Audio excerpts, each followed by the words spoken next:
Quantum ഫിസിക്സിലെ ഗവേഷണത്തെ തേടി വീണ്ടും ഒരു നോബൽ. കാലിഫോർണിയ സർവകലാശാലയിലെ ഗവേഷകരായ John Clarke, John Martinis, Michel Devoret എന്നിവർക്കാണ് ഈ വർഷത്തെ ഫിസിക്സിനുള്ള നോബൽ. മാക്രോസ്കോപ്പിക് ലെവലിലുള്ള ക്വാണ്ടം ടണലിങ്ങും ഒരു ഇലക്ട്രിക് സർക്യൂട്ടിലെ എനർജി ക്വാണ്ടൈസേഷനും കണ്ടെത്തിയതിനാണ് ഈ പുരസ്കാരം. എന്താണ് ക്വാണ്ടം ടണലിംഗ്? മുന്നിലെ പ്രതിബന്ധത്തെ മറികടന്ന് അപ്പുറത്തെത്താൻ ഒരു ബോളിന് സാധിക്കില്ല. എന്നാൽ ചില ആറ്റംസിന് ഈ പ്രത്യേക കഴിവുണ്ട്. ഈ പ്രതിഭാസത്തെയാണ് നമ്മൾ ക്വാണ്ടം ടണലിംഗ് എന്ന് പറയുന്നത്.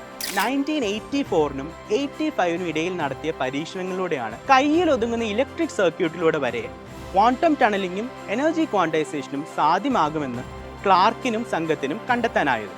നമ്മുടെ ഫോൺസിലും കമ്പ്യൂട്ടറിലും ഉപയോഗിക്കുന്ന ട്രാൻസിസ്റ്റേഴ്സിനെ ഇംപ്രൂവ് ചെയ്യുന്നതിലടക്കം ഈ കണ്ടുപിടുത്തം നിർണായക പങ്ക് വഹിച്ചു. കൂടുതൽ നോബൽ വിശേഷങ്ങൾ അറിയാനായി KS മെൻഡർ ഫോളോ ചെയ്യും.